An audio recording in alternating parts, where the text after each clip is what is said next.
राजवीर शास्त्री जो कि कोर्ट में पहुंच चुके थे, लेकिन दूसरी तरफ सुमन का वकील अभी तक आया नहीं था। कादम्बरी बार बार गेट की तरफ देख रही थी, जिससे देखकर पुष्पा तो यह समझ गई थी जरूर कादम्बरी ने कुछ ना कुछ चाल तो चली है। अगले ही पल सुमन का वकील वहां पर आ जाता है, जिसे देखने के बाद राजवीर शास्त्री काफी ज्यादा हैरान हो जाते हैं। यहाँ तक कि राजवीर शास्त्री केस लड़ने से ही मना कर देते हैं। या सुनते ही पुष्पा और सभी लोग काफी ज्यादा हैरान हो जाते हैं, लेकिन कादम्बरी काफी ज्यादा खुश थी, क्योंकि कादम्बरी को वह राज पता था जिसकी वजह से राजवीर शास्त्री ने केस लड़ने से ही मना कर दिया। क्या है वह राज और क्या है पूरी कहानी, चलिए जानते हैं आज की इस वीडियो में। कहानी की शुरुआत होती है पुष्पा से। पुष्पा रजत को कॉल करके यह कह देती है कि बस उसे इतना पता करना है कि जिस रात ये सारी घटना हुई थी उस रात भटनागर जी कहाँ थे। रजत को यह काम बताकर पुष्पा जैसे ही कॉल रखती है, पुष्पा की नजर जाती है सुमन पर, क्योंकि चिराग भी पुष्पा के साथ था, तो यह दोनों ही सुमन का पीछा करते हैं। लेकिन कुछ टाइम बाद सुमन ने पुष्पा को देख लिया था, जिससे वह समझ गई थी कि पुष्पा उसका पीछा कर रही है। अब सुमन बड़ी चालाकी से पुष्पा को चकमा देकर पुष्पा से दूर चली जाती है और सीधे ही कॉल करती है कादम्बरी को। दूसरी तरफ हम जुगल को देखते हैं, जो कि कुछ सामान कादम्बरी के घर पर भूल गया था, इसलिए वह वहाँ पर लेने के लिए आता है। तभी कादम्बरी का फोन बजता है। जुगल की नजर जाती है कादम्बरी के फोन। वह देखता है कि कादम्बरी के फोन पर किसी सुमन नाम की महिला का कॉल आया हुआ है। जुगल को शक होता है या वही सुमन तो नहीं जिसने राजवीर शास्त्री के ऊपर केस लगाया हुआ है, और जुगल इसी शक पर कॉल को उठा लेता है। तभी सुमन कहती है कादम्बरी जी आप कहाँ हो, पुष्पा जी किसी लड़के के साथ मेरा पीछा कर रही है। यह सुनते ही जुगल बिना कुछ बोले उस कॉल को काट देता है। जुगल को यह पूरा यकीन हो जाता है कि यह वही सुमन माथुर है। अब जुगल कुछ करता, लेकिन तभी कादम्बरी वहाँ पर आ जाती है। जुगल को वहाँ से निकलना पड़ता है। दूसरी तरफ हम पुष्पा को देखते हैं, जो कि अपने पूरे परिवार के साथ उस जगह पर आ गई थी जहाँ पर उसे टिफिन डिलीवर करने थे। अभी पुष्पा को यह पता चलता है कि यह पार्टी और किसी की नहीं बल्कि नैना के बर्थडे की ही पार्टी है। दूसरी तरफ नैना और उसके अंकल ने भी पुष्पा को देख लिया था। तभी रजत का कॉल पुष्पा को आता है। रजत पुष्पा को बताता है उस रात भटनागर जी काफी रात तक कॉलेज में थे। यह सुनते ही पुष्पा का जो शक था वह यकीन में बदल जाता है कि राजवीर शास्त्री को जेल भेजने के पीछे भटनागर जी का भी हाथ है। और उसके बाद पुष्पा भटनागर जी को भी यह कह देती है भटनागर जी कॉलेज में तो काफी काम आ चुका है, जिससे आप रात भर तक कॉलेज में रहते हो। हालांकि यहाँ पर भटनागर पुष्पा को रिप्लाई नहीं देता है। अभी एक बार और पुष्पा का फोन बजता है और इस बार कॉल जुगल ने करा था। जुगल पुष्पा को बताता है किस तरह जब वह कादम्बरी के घर पर गया था, तभी सुमन का कॉल कादम्बरी के फोन पर आता है। सुनते ही पुष्पा के पैरों तले जमीन खिसक जाती है, क्योंकि पुष्पा को यहाँ पर कुछ भी अंदाजा नहीं था कि इस कहानी में कादम्बरी इस तरह एंट्री मारेगी। अगले ही पल हम कादम्बरी को देखते हैं। कादम्बरी जिसे इस वक्त तक यह पता लग चुका था कि सुमन ने उसको कॉल करा था, लेकिन कादम्बरी ने तो कॉल उठाया ही नहीं था। तो कॉल किसने उठाया, तभी कादम्बरी को यह पता लग जाता है हो ना हो उस वक्त जुगल जी ने ही सुमन का कॉल उठाया था और जुगल को सारी बातें पता लग चुकी है। दूसरी तरफ हम चिराग को देखते हैं, जो कि बापुद्रा को लेकर हॉस्पिटल में आया हुआ था। तभी चिराग की नजर जाती है सुमन पर। चिराग काफी हैरान हो जाता है कि आखिर सुमन यहाँ पर क्या कर रही है। तभी कादम्बरी सुमन को कॉल करती है, उससे पूछती है कि उसने उसको कॉल करा था या फिर नहीं। सुमन कादम्बरी को बताती है कि उसने उसको कॉल करा था, यह बताने के लिए कि पुष्पा जी उसका पीछा कर रही है। इस वक्त तक कादम्बरी को यह यकीन हो गया था, जुगल को यह पता लग चुका है कि वह सुमन के साथ मिली हुई है। चिराग यहाँ पर सुमन का पीछा करता है, लेकिन यहाँ पर भी सुमन चिराग को चकमा देकर निकल जाती है। अगले ही पल हम पुष्पा को देखते हैं, जो कि राजवीर शास्त्री से मिलने के लिए जेल में जाती है। राजवीर शास्त्री को एक डायग्राम की मदद से यह बताती है उनकी इस कहानी में दो व्यक्ति की एंट्री हो चुकी है। एक थी कादम्बरी और दूसरे थे भटनागर जी।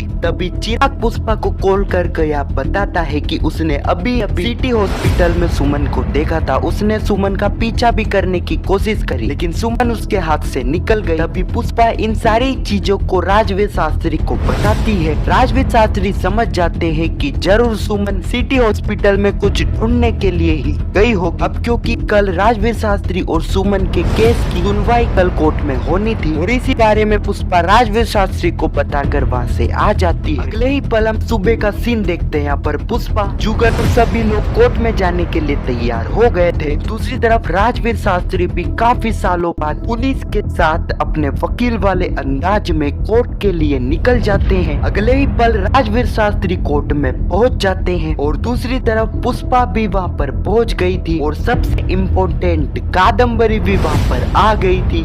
सभी लोग कोर्ट के अंदर भी आ गए थे और जज साहब भी वहां पर आ गए थे। लेकिन दूसरी तरफ सुमन का जो केस लड़ने वाला है वह वकील वहां पर नहीं आया था। उसी वक्त पुष्पा की नजर जाती है कादम्बरी पर। कादम्बरी बार बार गेट पर देख रही थी, जिसे देखने के बाद पुष्पा यह समझ गई थी कि जरूर कुछ ना कुछ जाल तो कादम्बरी ने बिछाया है। उसी वक्त वहाँ पर सुमन का वकील वहाँ पर आ जाता है, जिसे देखने के बाद राजवीर शास्त्री तो काफी ज्यादा शॉक हो जाते हैं और इसी सस्पेंस के साथ यह एपिसोड यहाँ पर ही खत्म हो जाता है। दोस्तों आने वाले एपिसोड में हम देखेंगे कि राजवीर शास्त्री जो कि सुमन के वकील को देखने के बाद केस लड़ने से ही मना कर देंगे। इस बारे में पुष्पा को भी पता नहीं रहेगा। वह कादम्बरी से पूछने के लिए भी जाएगी लेकिन कादम्बरी उसे नहीं बताएगी। लेकिन मैं आपको यह बता देता हूँ राजवीर शास्त्री ने केस लड़ने से इसलिए मना कर दिया कि सुमन का केस जो लड़ रही है वहाँ और कोई नहीं बल्कि राजवीर शास्त्री की पत्नी है। इसी वजह से राजवीर शास्त्री ने केस लड़ने से ही मना कर दिया। तो अब काफी बड़ा ट्विस्ट इस कहानी में आ चुका है, जिससे आने वाली कहानी भी हमें काफी इंटरेस्टिंग देखने को मिलने वाली है। खैर आपको यह वीडियो कैसी लगी कमेंट में जरूर बताना और वीडियो पसंद आई तो वीडियो को एक लाइक जरूर करना और पुष्पा इम्पॉसिबल के आने वाले एपिसोड की ऐसी वीडियो के लिए चैनल को सब्सक्राइब अवश्य करना। जब तक के लिए धन्यवाद।